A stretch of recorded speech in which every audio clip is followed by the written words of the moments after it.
কোনো কোনো সময় কোনো কথা শোনার সাথে সাথে উত্তর না দিয়ে একটু সময় নিয়ে উত্তর দেওয়া উত্তম।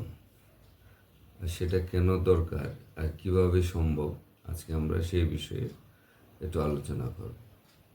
তো আমরা অনেক সময় অন্যের কথা শুনে সাথে সাথে উত্তর দিয়ে ফেলি, এতে অনেক সময় ভুল বোঝাবুঝির সৃষ্টি হয়, সম্পর্ক নষ্ট হয়, অথবা অনেক সময় দেখা যায় যে অযথা তর্কের সৃষ্টি হয়। তো আজকের ভিডিওতে আমরা আলোচনা করব কি করে সময় নিয়ে উত্তর দেওয়া যায়, আর এটা কেন কেন আমাদের জীবনে এটা গুরুত্বপূর্ণ।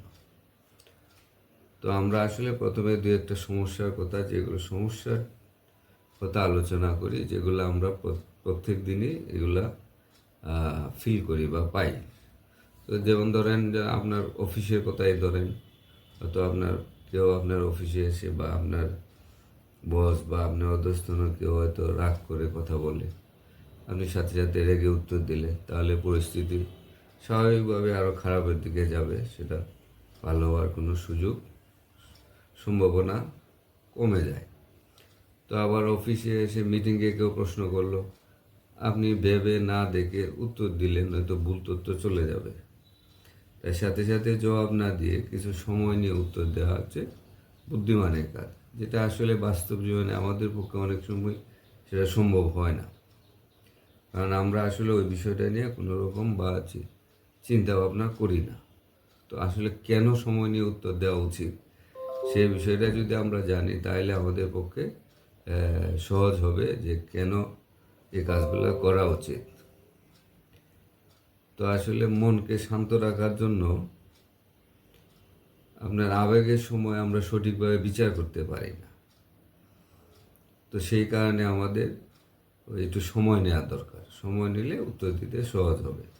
তারপরে ভুল এড়ানোর জন্য সময় নিয়ে চিন্তা ভাবনা করে উত্তর দিলে সাধারণত ভুল কম হয়।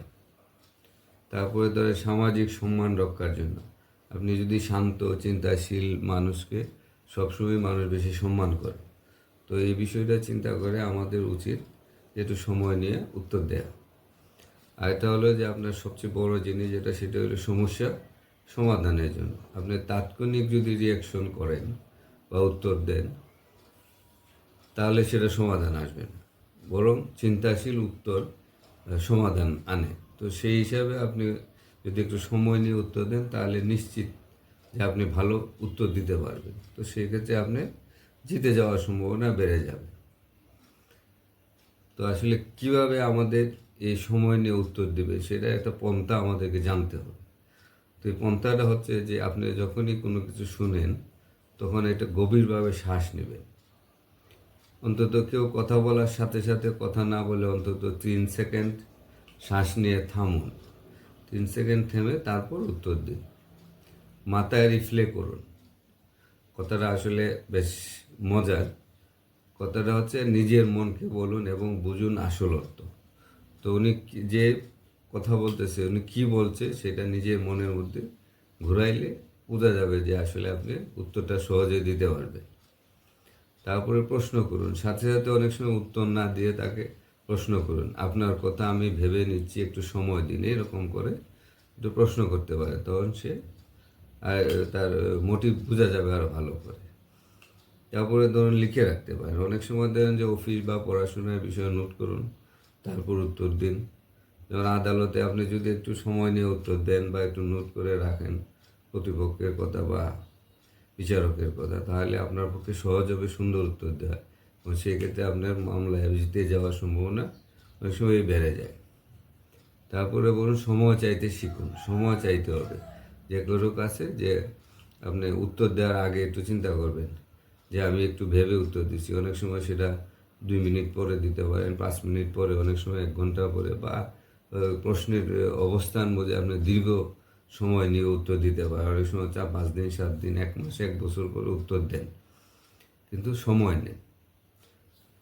তো আসলে আমরা দু একটা বাস্তব উদাহরণ দিই এইসব বিষয়ে, যে আপনি যদি আইনজীবী হিসাবে আদালতে যদি সাথে সাথে আবেগে উত্তর দেন, তবে অনেক সময় হেরে যাওয়ার সম্ভাবনা বেড়ে যায়। কিন্তু আপনি যদি সময় নিয়ে যুক্তি দিয়ে সাজাইয়ে উত্তর দেন, তাহলে জয়ী হওয়ার সম্ভাবনা বেশি, এবং ওসব আইনজীবীরাই তাড়াতাড়ি জিতে যায়। তো আপনি যদি একজন শিক্ষক বা ব্যবসায়ী একইভাবে সময় নিয়ে উত্তর দেন, তাহলে আপনার বিশ্বাসযোগ্যতা বাড়বে। তো সেই ক্ষেত্রে আপনার সম্ভাবনা বেড়ে যায়। যেমন রাজনীতিবিদরা এই বিষয়টা খুব ভালো চর্চা করেন, এই জন্য আমরা তাদের কাছ থেকে অনেক সময় সুন্দর সুন্দর কথা শুনতে পাই।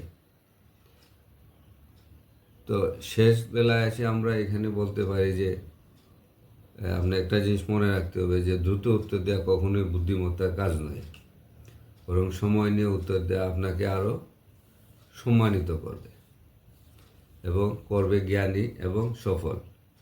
তাই আজ থেকে চেষ্টা করুন, শুনুন, থামুন, ভাবুন, তারপর উত্তর দিন। এই পদ্ধতি অবলম্বন করতে পারলে ভালো হবে।